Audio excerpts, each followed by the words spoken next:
Assalamualaikum warahmatullahi wabarakatuh.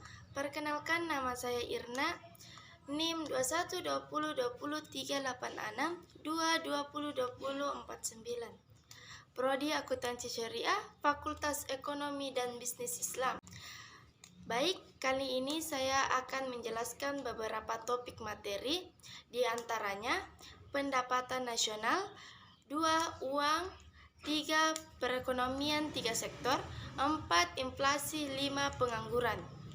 Materi yang pertama, pendapatan nasional. Perlu kita ketahui, pendapatan nasional adalah jumlah pendapatan yang diterima oleh seluruh rumah tangga keluarga di suatu negara penyerahan faktor-faktor produksi dalam satu periode waktu tertentu, biasanya selama 1 tahun. Adapun rumus pendapatan nasional dibagi menjadi 3. Yang pertama, pendekatan produksi. Harga pertama dikali jumlah pertama ditambah harga kedua dikali jumlah kedua ditambah harga sekian dikali jumlah sekian. Kedua, pendekatan pendapatan. Jumlah kelompok orang berpendapatan dari gaji ditambah jumlah kelompok orang berpendapatan dari sewa ditambah jumlah kelompok orang berpendapatan dari investasi ditambah jumlah kelompok orang berpendapat dari usaha.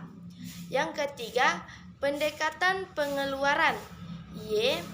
Konsumsi masyarakat ditambah investasi ditambah pengeluaran pemerintah ditambah hasil pengurangan ekspor dan impor. Adapun fungsi mencatat pendapatan nasional. Yang pertama, untuk mengukur laju pertumbuhan ekonomi. Yang kedua, untuk mengukur atau membandingkan kemajuan antara negara. Yang ketiga, untuk mengetahui struktur perekonomian. Yang keempat, menjadi landasan perumusan kebijakan. Yang kelima, menentukan besarnya kontribusi berbagai sektor. Yang keenam, membantu pemerintahan melakukan evaluasi dan mengukur perubahan yang terjadi. Materi yang kedua adalah uang. Uang adalah alat pembayaran yang sah yang dapat diterima secara umum dan semua orang wajib menerima. Adapun syarat benda dijadikan alat pembayaran. Yang pertama, benda yaitu bernilai dimanapun. 2. Tahan lama. 3. Mudah dibawa atau ringan. 4. Tidak mudah dipalsukan. Yang kelima, apabila dipecah tidak mengurangi nilainya. Yang keenam, jumlahnya terbatas. Ketujuh, ada jaminan. Adapun standar yang digunakan dalam mencetak uang. Yang pertama, standar barang. Apabila suatu negara mencetak uang senilai $1.000, maka negara tersebut wajib mencadangkan barang berupa emas dan perak senilai uang yang mereka cetak. Yang kedua, standar kepercayaan. Apabila suatu negara akan mencetak uang, maka negara tersebut tidak perlu mencadangkan emas dan perak senilai uang yang mereka cetak. Adapun jenis-jenis uang.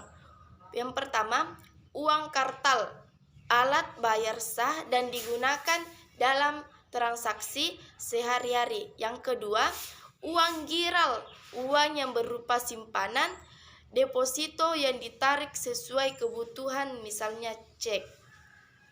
Adapun nilai-nilai uang. Yang pertama, nilai nominal adalah nilai yang tercantum pada mata uang atau cap harga yang tertera pada mata uang. Yang kedua, nilai intrinsik, yaitu nilai bahan untuk membuat mata uang. Misalnya, berapa nilai emas dan perak digunakan untuk mata uang. Yang ketiga, nilai internal atau nilai real, yaitu nilai uang untuk dapat ditukar dengan barang. Yang keempat, nilai kurs, yaitu nilai tukar mata uang suatu negara terhadap mata uang negara lainnya. Adapun fungsi uang, uang sebagai alat tukar, uang sebagai pengukur nilai, uang sebagai alat penyimpanan nilai. Materi yang ketiga, perekonomian tiga sektor. Sistem perekonomian tiga sektor merupakan perekonomian terdiri dari sektor-sektor rumah tangga, perusahaan, dan pemerintah. Dalam perekonomian tiga sektor, belum terdapat kegiatan mengekspor dan mengimpor. Oleh sebab itu, perekonomian tiga sektor dinamakan juga perekonomian tertutup. Adapun aliran pendapatan dan pengeluaran. 1. Campur tangan pemerintah dalam perekonomian akan menimbulkan 3 jenis aliran baru, yaitu pertama, pembayaran pajak oleh rumah tangga dan perusahaan kepada pemerintah. Membayar pajak tersebut menimbulkan pendapatan kepada pihak pemerintah. Ia merupakan sumber pendapatan pemerintah yang utama. Yang kedua, pengeluaran dari sektor pemerintah ke sektor perusahaan. Aliran ini menggambarkan nilai pengeluaran pemerintah atas barang-barang dan jasa yang diproduksi oleh sektor perusahaan. Yang ketiga, aliran pendapatan dari sektor pemerintah ke sektor rumah tangga.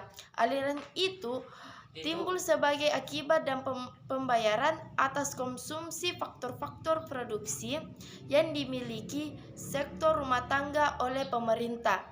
Yang kedua, pembayaran oleh sektor perusahaan sekarang dapat dibedakan menjadi 2 jenis, yaitu pertama, pembayaran kepada sektor rumah tangga sebagai pendapatan kepada faktor-faktor produksi.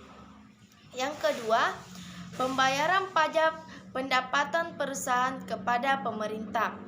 Yang ketiga, pendapatan yang diterima rumah tangga sekarang berasal dari 2 sumber, yaitu dari pembayaran gaji dan upah sewa. Yang kedua, dari pembayaran gaji dan upah oleh pemerintah. Materi yang keempat, inflasi. Inflasi adalah merupakan suatu proses meningkatnya harga-harga secara umum dan terus-menerus. Kenaikan harga dari 1 atau 2 barang saja tidak dapat disebut inflasi, kecuali bila kenaikan itu meluas pada barang lainnya. Adapun faktor-faktor penyebab inflasi: 1. Tingginya pemerintah. 2. Meningkatnya biaya produksi. 3. Jumlah uang yang beredar bertambah. 4. Akibat perilaku masyarakat. Yang kelima, struktural ekonomi yang kaku. 6. Kekacauan ekonomi dan politik.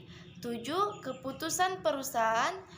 8. Utang nasional. 9. Faktor luar negeri. Adapun jenis-jenis inflasi.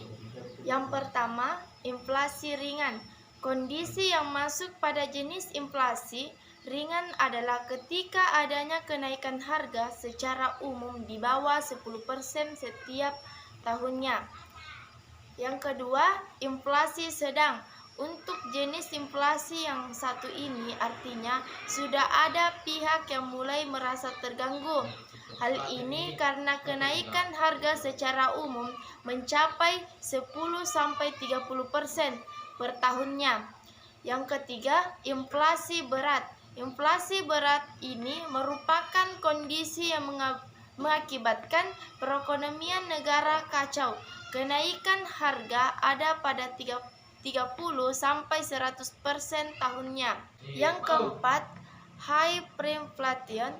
Kekacauan pada tingkat ini tidak bisa dikendalikan, artinya inflasi mencapai di atas 100% per tahun. Yang keempat, hyperinflation. Kekacauan pada tingkat ini tidak bisa dikendalikan. Artinya, inflasi mencapai di atas 100% per tahunnya. Adapun cara menangani inflasi. Inflasi ini bisa diatasi atau ditangani dengan beberapa cara. Yang pertama, dengan menambah atau menaikkan produktivitas barang dan jasa, terutama bahan pokok dalam negeri. Yang kedua, dengan menaikkan produktivitas pada industri mikro. Yang ketiga, dengan menurunkan atau menekan budaya konsumtif melalui pendidikan. Yang keempat, dengan memanfaatkan pajak dan harga pada barang dan jasa. Yang kelima, dengan mengurangi ekspor dan menaikkan impor. Yang keenam, dengan menambah lapangan kerja. Dan yang terakhir, dengan mengurangi subsidi. Materi yang kelima, pengangguran. Pengangguran adalah angkatan kerja yang tidak terserap lapangan kerja. Adapun jenis-jenis pengangguran, yang pertama, pengangguran friksional adalah orang yang sengaja menganggur karena alasan tertentu, bisa jadi karena tidak sesuai keilmuan dan lain-lainnya dan bersifat sengaja. Yang kedua, pengangguran siklikal ialah seseorang yang menganggur disebabkan oleh terjadinya kemunduran ekonomi. Yang ketiga, pengangguran struktural ialah seseorang yang menganggur karena perubahan struktur ekonomi. Yang keempat, pengangguran teknologi ialah seseorang yang menganggur karena pengguna teknologi baru. Yang kelima, setengah pengangguran ialah seseorang yang bekerja di bawah 7 jam per hari atau 15 jam per minggu. Yang keenam, pengangguran terbuka ialah seseorang yang benar-benar tidak memiliki pekerjaan. Yang terakhir, pengangguran tidak kentara ialah seseorang yang kelihatannya bekerja tetapi tidak memiliki penghasilan. Adapun dampak pengangguran, yang pertama, pendapatan nasional menurun. Yang kedua, pendapatan per kapita masyarakat rendah. Yang ketiga, produktivitas tenaga kerja dan upah rendah. Yang keempat, minat investasi dan bentuk modal rendah. Yang kelima, menjadi sumber utama kemiskinan. Yang keenam, pemborosan sumber daya manusia. Yang terakhir, memberi dampak sosial terhadap pelaksanaan pembangunan nasional. Adapun cara-cara mengatasi pengangguran. Yang pertama, menciptakan kesempatan kerja terutama di sektor pertanian melalui penciptaan iklim investasi yang lebih kondusif. Yang kedua, menumbuhkan usaha-usaha baru untuk memperluas kesempatan perusahaan. Yang ketiga, meningkatkan keterampilan dan kualitas tenaga kerja menuju profesionalisme. Yang keempat, mengembangkan usaha mikro dan usaha kecil yang mandiri perlu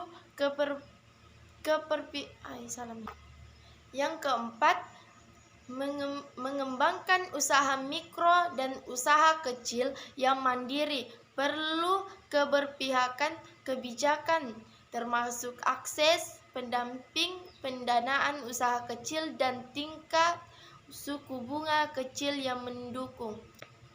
Yang terakhir, membangun nasional dan kebijakan ekonomi makro yang bertumbuh pada sinkronisasi kebijakan fiskal dan moneter harus mengarah pada penciptaan dan perluas kesepakatan kerja.